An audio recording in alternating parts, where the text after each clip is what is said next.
Palestina. Untuk bisa tahu bagaimana Indonesia di mata orang-orang Palestina, maka sangat penting untuk tahu bagaimana sejarah hubungan kedua negara ini.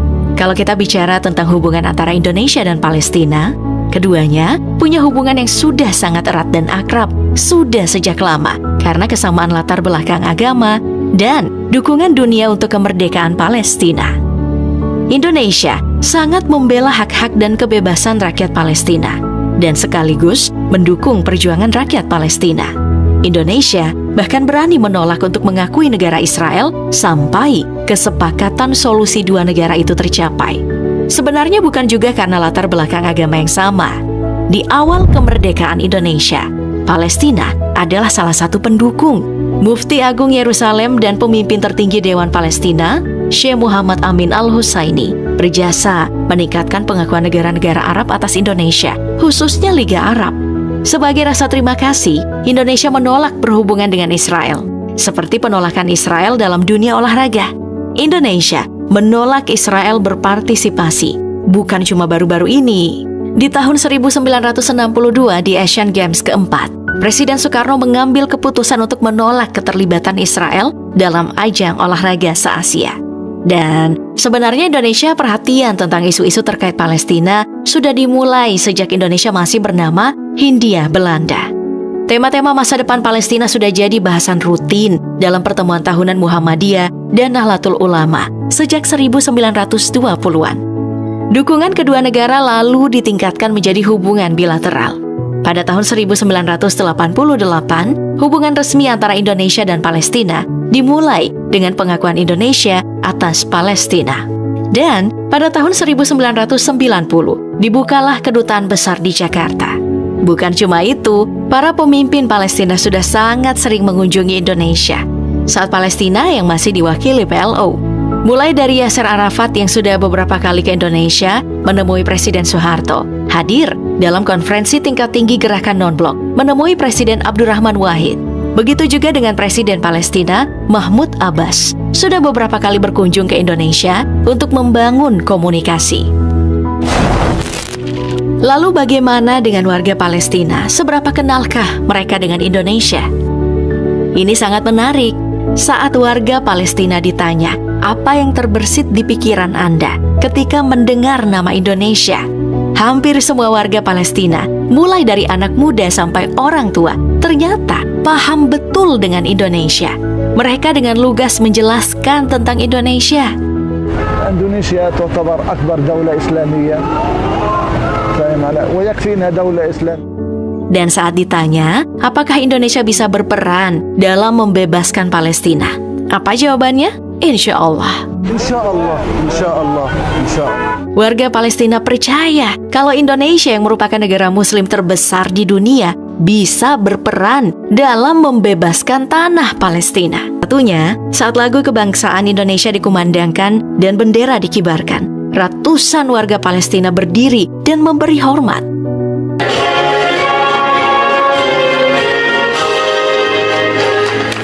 Hussein Gaza juga punya pengalaman menarik tentang warga Gaza saat berbelanja di minimarket.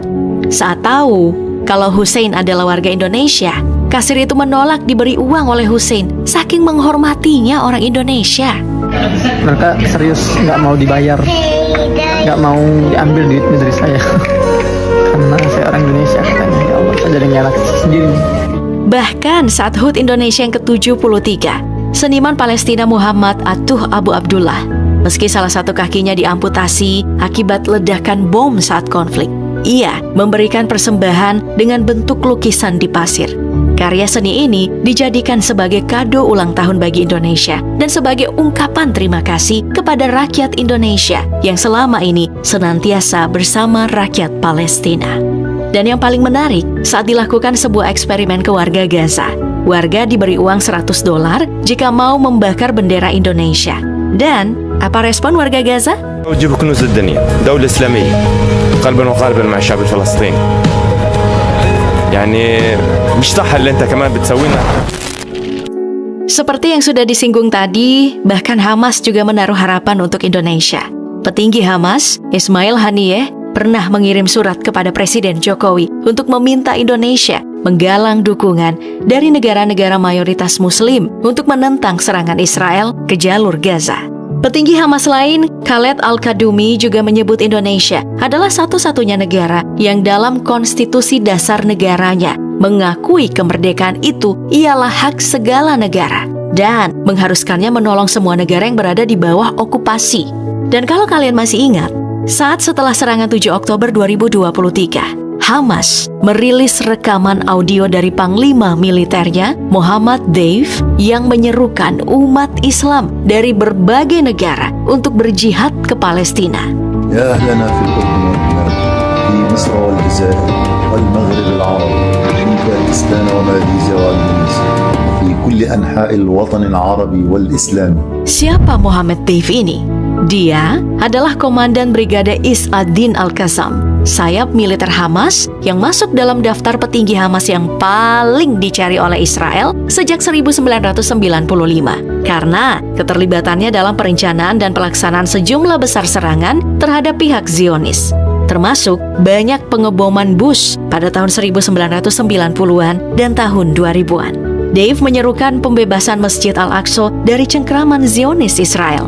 Dalam rekaman audio itu, Deif menyapa umat Islam dari sejumlah negara Arab dan mayoritas Muslim. Dan di situ, Deif menyebut nama Indonesia.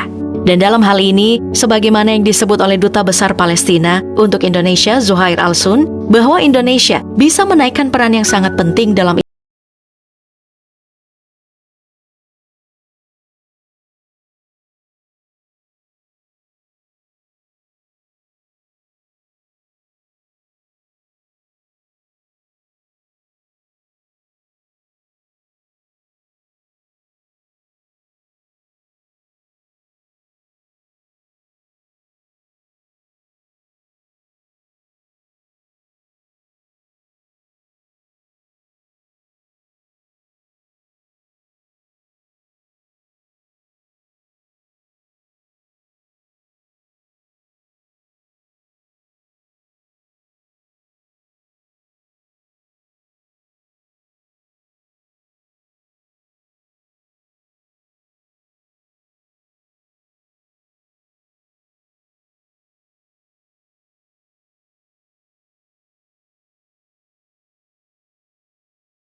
bantuan membanjiri Gaza, mulai dari makanan, obat-obatan, pakaian, dan barang lainnya. Akankah semua itu dapat membebaskan warga Gaza dari penderitaan? Bantuan kita memang meringankan mereka, tapi bantuan itu belum bisa menjamin mereka merdeka. Hanya bisa untuk bertahan hidup saja. Untuk sekarang, warga Palestina butuh kekuatan doa dari kita semua. Kita memang belum bisa langsung mendatangi Palestina, akan tetapi kita bisa mendukung Palestina dengan mendoakan perjuangan mereka. Dan juga dukungan dan solidaritas kita kepada masyarakat Palestina secara tidak langsung bisa meningkatkan semangat warga Palestina. Dengan dukungan kita, maka warga Palestina merasa tidak sendirian untuk memperjuangkan kemerdekaannya.